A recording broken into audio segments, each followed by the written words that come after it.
Well, hello and welcome back.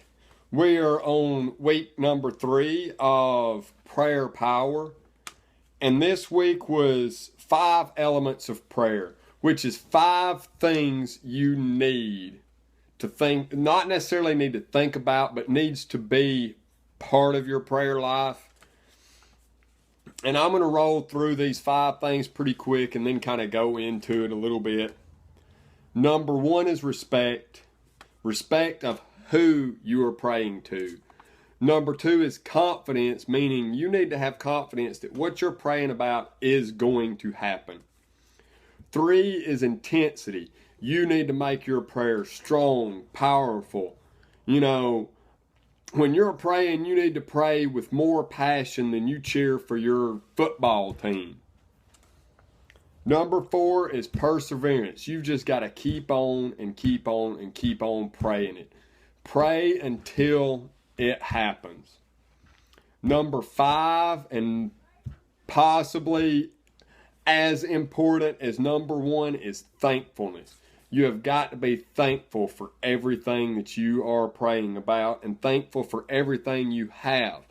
You should really start off a prayer not asking for something, but being thankful for what you have. And then and you've got to, back to number 1, be respectful. Realize that you are praying to the largest, most omnipotent thing out there. You are praying to a very, very big God. He can do anything you need him to do. You've got to be respectful of that. He has brought people back to life after they died. He controls everything. And with that respect, that's where you're going to get the confidence in your prayer. When you respect who you're praying for, you can be confident that, hey, God can and will answer my prayers. Sometimes it may take the perseverance to just keep praying. Don't think just because you prayed for this something one time and it didn't happen. Our preacher told us a story about this 80-something-year-old man that ended up getting saved before he died. And then Pastor Kevin was talking with his wife, and his wife said, I have been praying that this would happen for 53 years. 53 years. Have you prayed for anything for even 53 days? More or less 53 years. If you really want something and you think that it is the will of God for it to happen, you need to pray for it every time you pray. Not every night you pray. Not every morning you pray. If you pray 4 times a day and there is something that you really need and you know in your heart that it's something God can and will give you, pray for it every time you pray. If you pray 4 times a day, pray for that one thing in all 4 prayers. That doesn't need to be the only thing you pray for. Still be thankful, but persevere. Pray for it, and pray for it with a lot of passion. And if you will pray a prayer like this, respectful, confident, intense, every day, and be thankful, your prayer life will excel, and you will start getting getting word from God about how to pray. Because just because you're like, well, God knows my needs. Yes, God may know your needs, but he wants to hear you say it. Prayer is not about asking God for what you want, but about talking to God, getting with God, and making your life more God-like. It's about your relationship with God, not about asking God for what you want, about what you need from God. It's about setting aside time to spend with your Creator and your Lord and Savior. That's what prayer is about.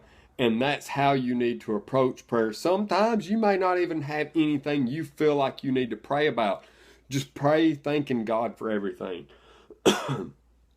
Ask God to bring things to you that you need to pray about. Sometimes just ask God to speak to you.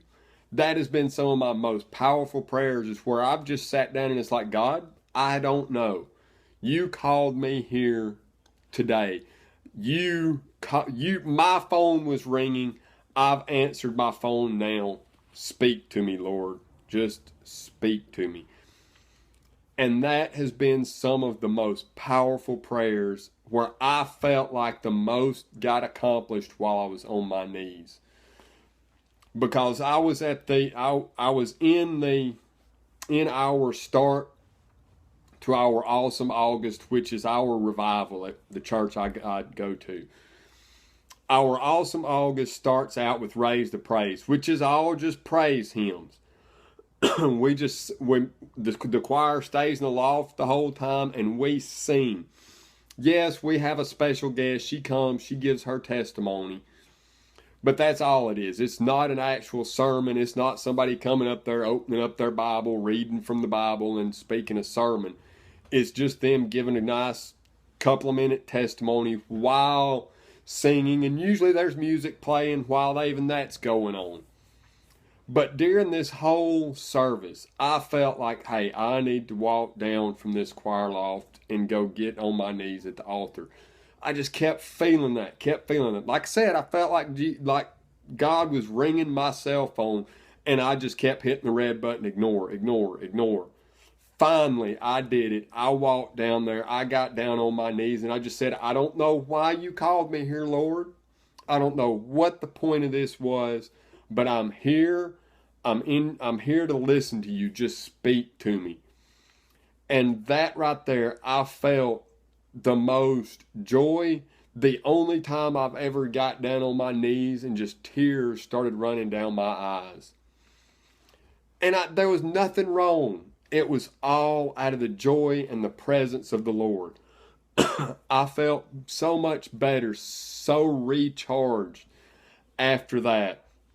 Now I feel like I have been through a revival in my life just because of that one moment that I listened to God and I spent some time with Him.